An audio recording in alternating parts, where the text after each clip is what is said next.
Keliauti po Lietuvą visada smagu ir prasminga. Tokios išvykos leidžia ne tik pakeisti aplinką, bet ir daug geriau pažinti savo kraštą, jo miestelius, žmonės, istoriją ir dabartinį gyvenimą. Kiekviena kelionė atveria vis kitą Lietuvos veidą, kartais didingą, kartais jaukų, o kartais stebinantį savo tylia, tačiau turtingą praeitimi. Šį kartą kelias veda į Joniškėlį, nedidelį, bet neabejotinai savitą šiaurės Lietuvos miestelį, įsikūrusi prie Mažupės.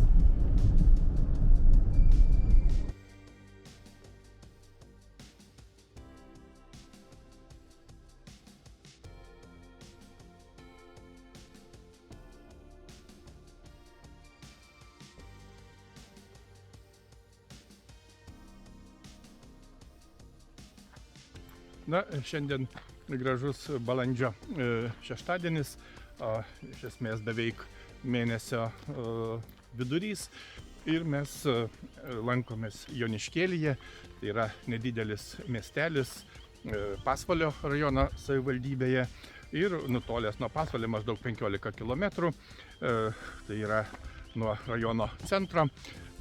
Miestelis yra nedidelis, tačiau istoriniu požiūriu įdomus, turintis tikrai turtingą ir įvairią istoriją. Miestelis pradėjo kurtis maždaug 17 amžiaus pabaigoje, 18 amžiaus pradžioje. Čia yra dabar šiuo metu kaip tik ir esame parke, yra buvęs Joniškėlio dvaras priklausęs karpiams. Šiuo metu tai yra bandymų stotis pagrindinėse rūmuose. Parkas taip pat yra atnaujinamas, gerinama parko infrastruktūra. Iš tikrųjų įdomu, įspūdinga pasivaikščioti ir panašiai. Joniškėlis, kaip jau minėjome, tikrai nedidelis, nesiekia ne 1,000 gyventojų, netoli 1000 gyventojų, galima taip sakyti. Tačiau iš tikrųjų įdomus, be to įsikūręs abipus Mažupės upelio, kuris tarsi dalyja miestelį į dvi dalis, būtent Mūšos Nemunėlio žemumoje. Pasivaikščiosime, apžiūrėsime įdomesnės vietas kaip visuomet, ir žinoma pasistengsime papasakoti įdomiausius faktus apie šį tikrai, vėlgi įdomų istorinį Lietuvos miestelį.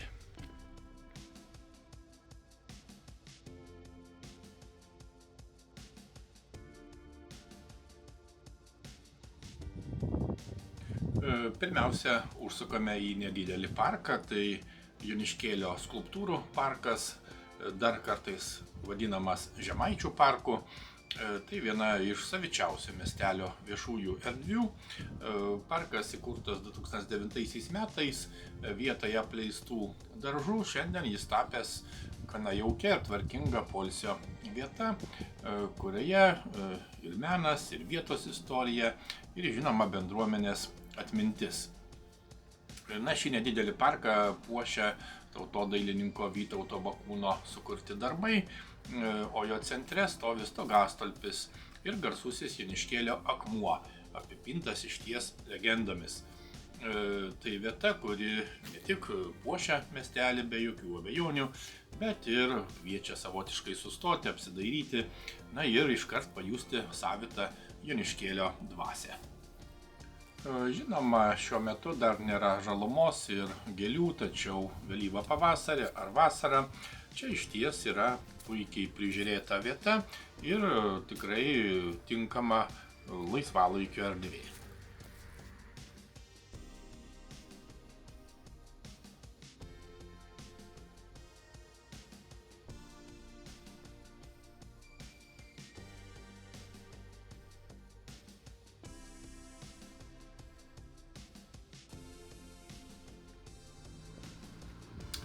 Apžiūrime karių savanorių memorialą. Būtent Joniškėlio savanorių memorialas yra išties svarbus miestelio atminties ženklas, primenantis tuos žmonės, kurie savo ryžtų, pasiaukojimu ir meilė tėvynei prisidėjo prie Lietuvos laisvės gynimo. Tai ne tik paminklinė vieta, bet ir pagarbos erdvė, kurioje įamžintas savanorių atminimas, jų drąsa ir pasiryžimas aukotis dėl nepriklausomos valstybės ateities.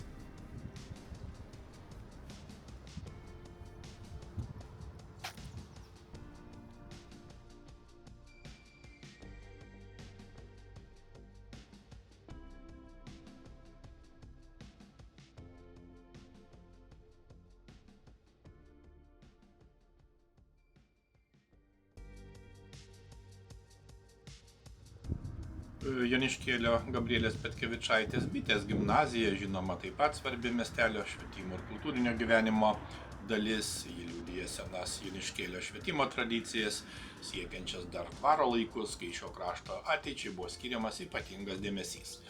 Gabrielės Petkevičaitės bitės vardas gimnazijai suteikia dar gilesnę prasmę, primindama švietimo, tautiškumo ir žinoma kultūros vertybės.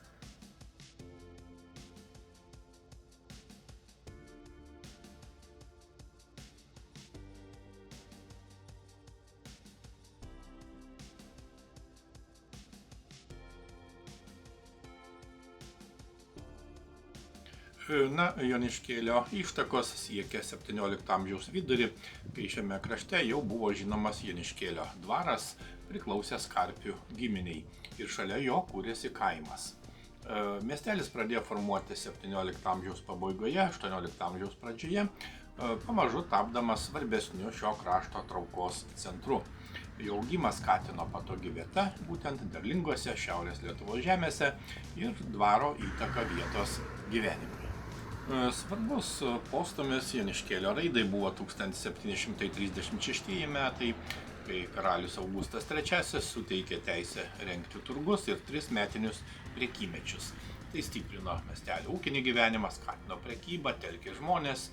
Ir Joniškėlio istorija žinoma itin reikšmingas ir Karpių giminės palikimas. Jų rūpesčiu čia kūrėsi ne tik dvaro gyvenimas, bet ir svarbios visuomeninės bei religinės įstaigos.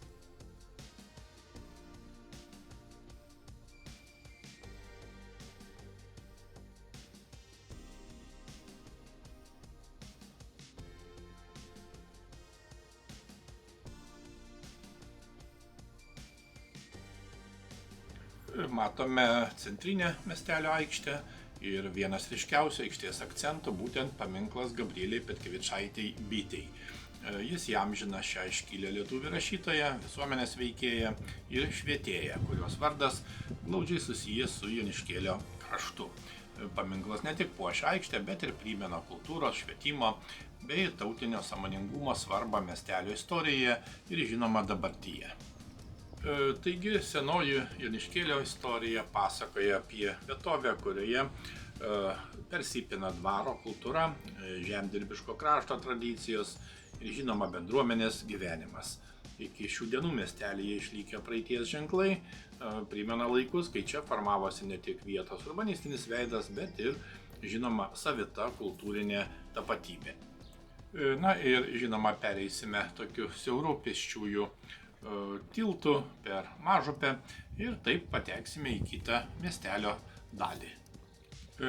Galima pasakyti, kad Mažupė tai upė Pakruojo ir Pasvalio rajonuose, būtent Mušos upės dešinysis intakas ir jo ilgis siekia 37 kilometrus.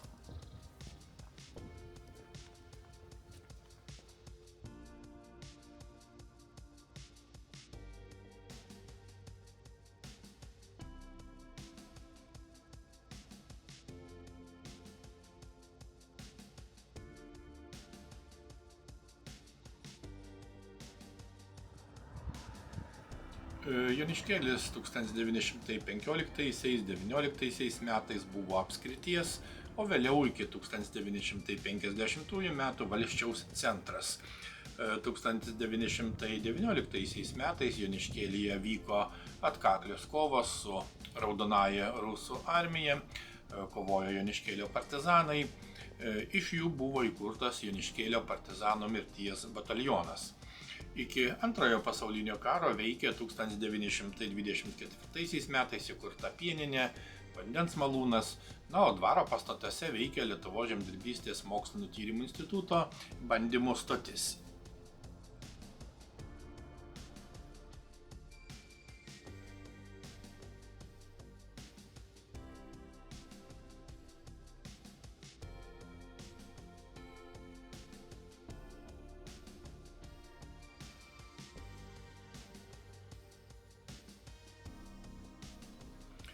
Einame apžiūrėti bažnyčios. Žinoma gaila, kad ji šiandien uždaryta ir negalima apžiūrėti iš vidaus. Galima pasakyti, kad Joniškėlio bažnyčia tikrai vienas svarbiausių miestelio istorijos, architektūros ir žinoma dvasinio gyvenimo simboliu. Dabartinė mūrinė bažnyčia pastatyta 1790–92 metais Joniškėlio dvarininko Ignoto Karpio rūpesčių. Ji yra klasicistinė, kaip matome, stačiakampio plano, su apside ir barokiniu bokštu. Todėl jos architektūroje puikiai dera santūrios formos ir išraiškingi stilistiniai akcentai. Bažnyčios vidus, kaip žinome, yra 3 navų. Navas skyrė pilioriai, o erdvę dengia skliautai. Šventovėje yra įrengti 6 altoriai, kurie sustiprina jos iškilmingą ir sakralią nuotaiką. Visumą papildo ir šventoriaus tvara iš tinkuoto mūro bei metalo. Ir neabejotina, kad Joniškėlio bažnyčia iki šiol išlieka ne tik maldos namais, bet ir reikšmingų kultūros paveldo objektų, liudijančių miestelio istorinę brandą ir žinoma gyvą parapijos tradiciją.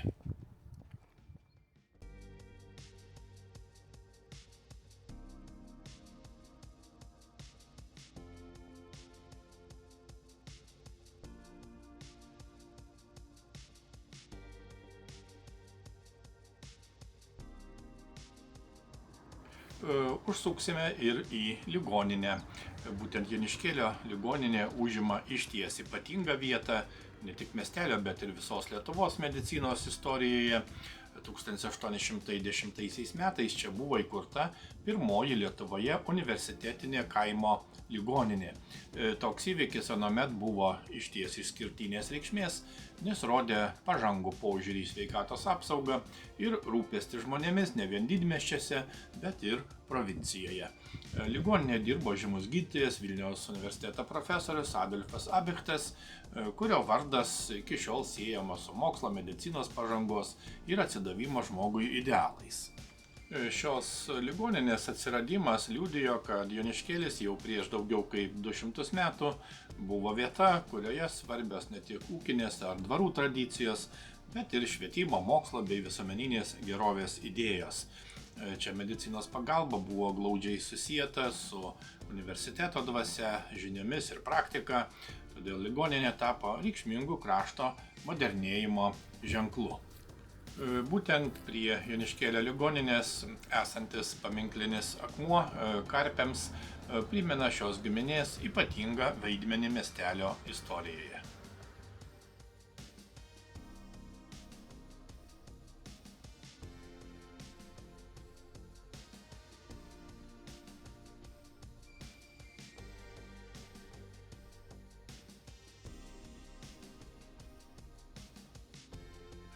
Šiandien Joniškėlyje ligoninės vardu vadinamas Joniškėlio slaugos ir palaikomojo gydymo skyrius, kuris veikia kaip Pasvalio apskrities priežiūros ir palaikymojo gydymo ligoninės padalinys. Čia teikiamos stacionarinės palaikomojo gydymo, slaugos ir paliatyviosios pagalbos paslaugos ilgalaikiams ar tiesiog sunkiau sergantiems pacientams. Tai tiesiog ilgalaikės priežiūros įstaiga, kur gydomi ir priežiūrą gauna žmonės, kuriems dėl ligos sunku savarankiškai gyventi, reikia nuolatinės slaugos, reabilitacijos ar palaikomojo gydymo.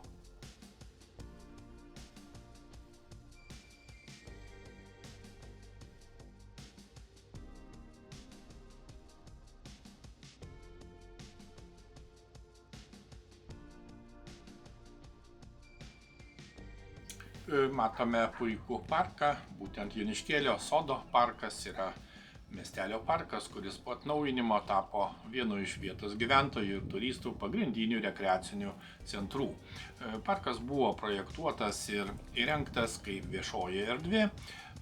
Tai miestelio parkas ir renginių vieta, kurioje sukurti patogus pasivaikščiojimo takai, suoliukai, apšvietimas ir žinoma zonos poilsiui. Teritorijoje yra įrengtos krepšinio ir tinklinio aikštelės bei vaikų žaidimų erdvė. Parkas tikrai tampa mėgiamų užsiimantiems sportų ir žinoma, tai puikus laisvalaikio objektas tiek vaikams, tiek suaugusiesiems. Taip pat yra įdomi ir nestandartinė arena. Reikia pasakyti, kad buvo parengtas ir įgyvendintas viešosios erdvės Joniškėlio mieste teritorijos sutvarkymo projektas. Atsižvelgus į teritorijos problematiką, buvo nuspręsta atnaujinti miestelio parką, šią lokaciją paverčiant turistų ir gyventojų traukos centru. Teritorija suprojektuota unikalios formos ir išvaizdos estrada.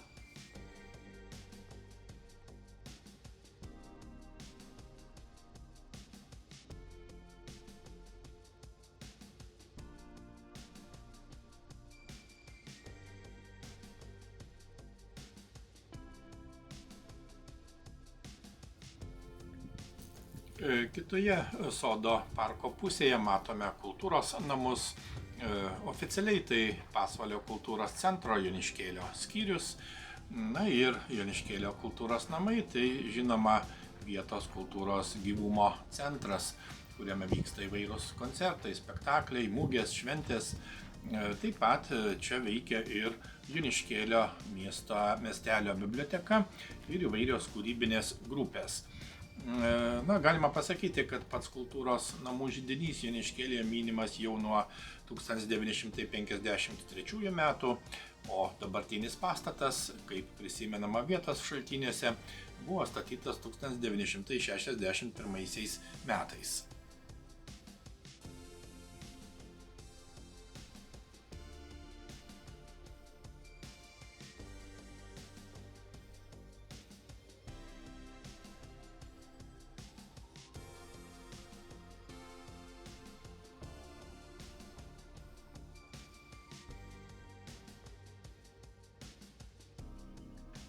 Na ir trumpam užsukame į miestelio biblioteką. Būtent pastate, tame pačiame komplekse, yra įsikūrusi ir Joniškėlio miestelio biblioteka, kuri savo patalpas turi antrajame aukšte, atskirdama skaityklą, abonentų erdves ir vaikų literatūros zoną. Biblioteka šiandien veikia kaip Pasvalio Mariaus Katiliškio viešosios bibliotekos tinklo dalis, o jos veikla seniai peržengia vien tik knygų skolinimo ribas. Biblioteka telkia skaitytojus, rengia parodas, susitikimus, edukacijas ir įvairias bendruomeniai skirtas iniciatyvas.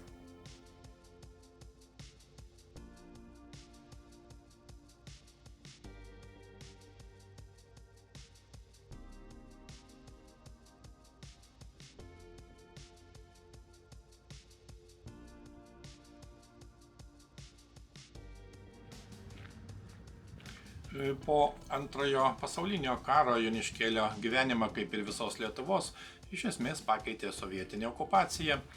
Pokario metais miestelio apylinkėse veikė Prisikėlimo apygardos kunigaikščio Žvelgaičio rinktinės partizanai, todėl šis kraštas buvo ir ginkluoto pasipriešinimo ir skaudžių netekčių erdvė. Svarbus lūžis įvyko 1950 metais, kai Joniškėlis gavo miesto teisės ir vėliau tapo rajono centru.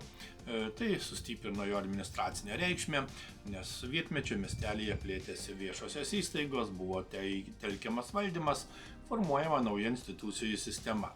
Tuo laikotarpiu Joniškėlis iš istorinio provincijos miestelio buvo pertvarkomas į sovietinės rajoninės tvarkos centrą.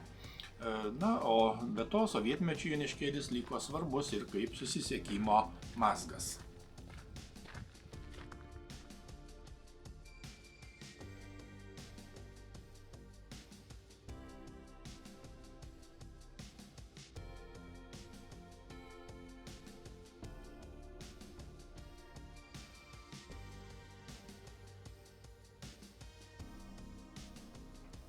Per miestelį ėjo siaurojo geležinkelio linijos, o geležinkelio stotis dar ilgai jungė Joniškėlį su aplinkiniais regionais.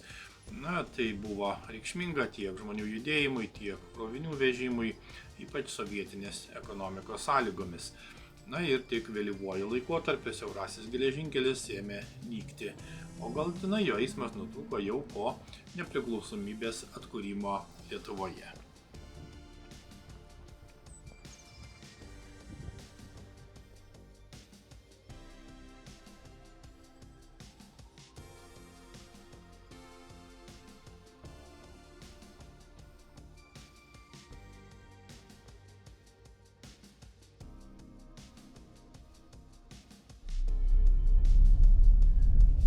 Kągi, važiuojame toliau, būtent link dvaro.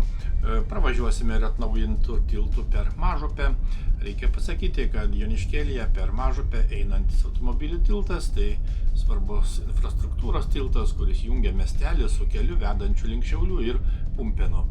Jis stovi Vytauto gatvės pradžioje priešais Joniškėlio ligoninę ir Švenčiausios Trejybės bažnyčios prieigas. Tarp 2018–2019 metų čia buvo pastatytas apie 27 metrų ilgio gelžbetoninis arkinis tiltas, kuris pakeitė senąjį tiltą. Taigi važiuojame link dvaro, būtent Joniškėlio dvaras, tai yra dvaras Joniškėlio miestelio šiaurinėme pakraštyje ir tai yra vienas stambiausių pastatų ir parko ansamblių Žiemgalos regione. Kaip jau minėjome anksčiau, dvaro teritorijoje yra įsikūrusi Lietuvos žemdirbystės instituto bandymų stotis.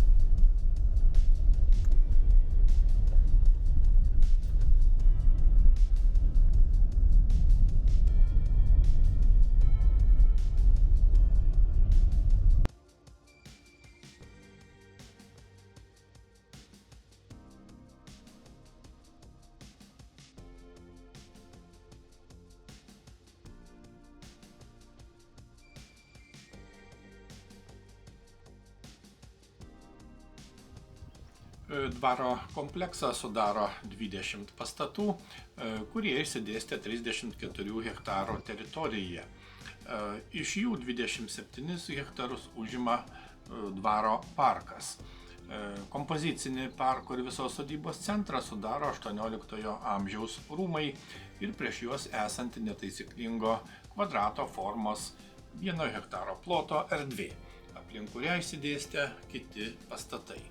Dvaras minimas nuo 1684 metų. Na ir nuo 17 amžiaus pabaigos Joniškėlio dvaras priklausė Karpių giminiai. Reikia pasakyti, kad Karpių klestėjimo laikais XIX amžiuje Joniškėlis nurodomas kaip vienas didžiausių Kauno gubernijoje dvarų valdų centras. 1940 metais dvaras buvo nacionalizuotas, o 1945 metais įkurta mokykla.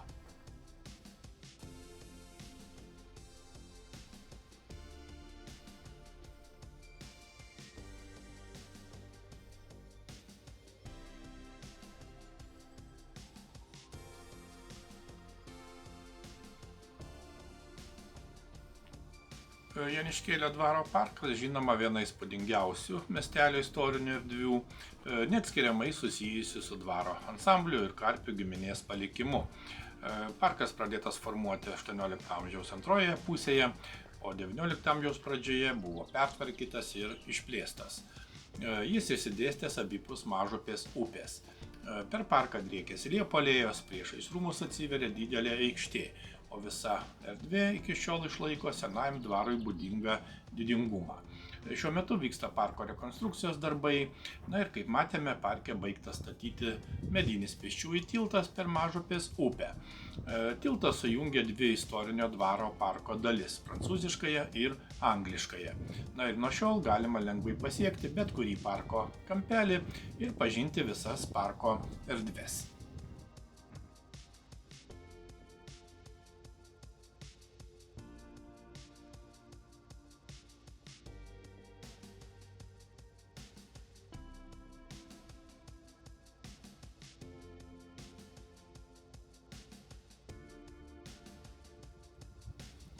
Joniškėlio siaurasis geležinkelis daugelį metų buvo svarbi miestelio gyvenimo dalis ir vienas ryškiausių jo istorinio veido bruožų.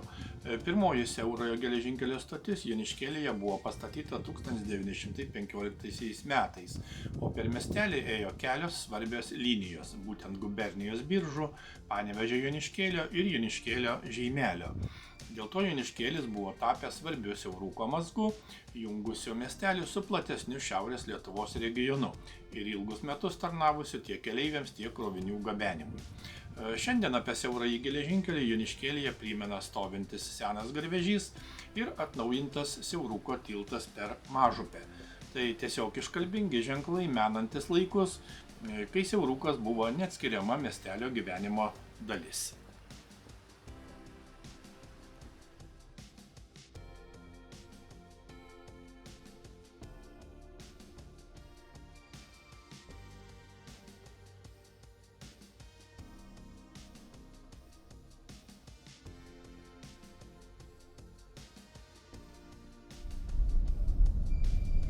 Kaip jau minėjome ne kartą, Joniškėlis ganėtinai senas Šiaurės Lietuvos miestelis.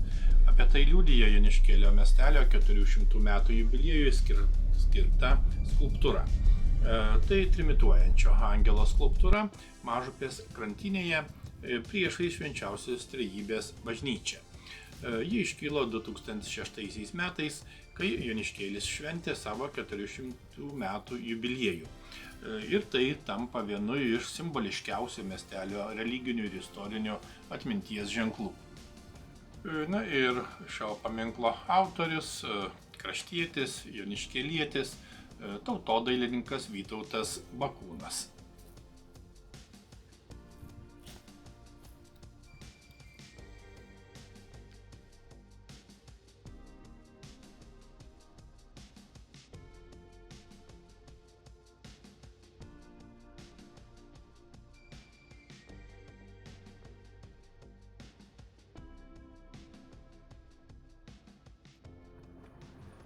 Na ir žinoma, po turiningo pasivaikščiojimo po Joniškėlį pats laikas užsukti ir į Sigutės piceriją.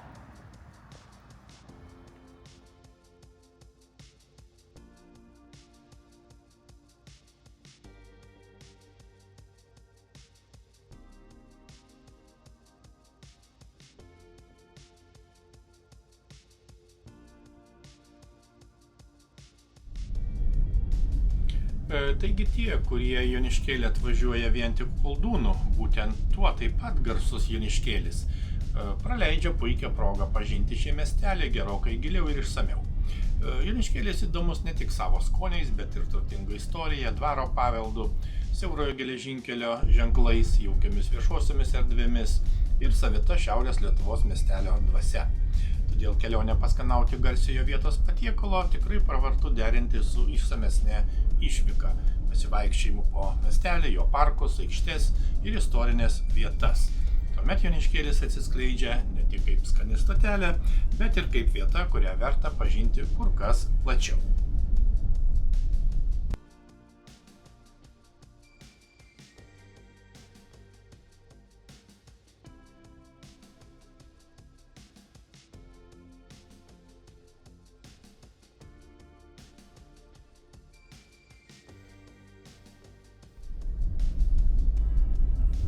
Taigi Joniškėlis šiandien įdomus tuo, kad tai mažas miestelis, kuriame labai aiškiai juntamas dviejų sluoksnių gyvenimas – istorinė atmintis ir dabartinė bendruomenės veikla.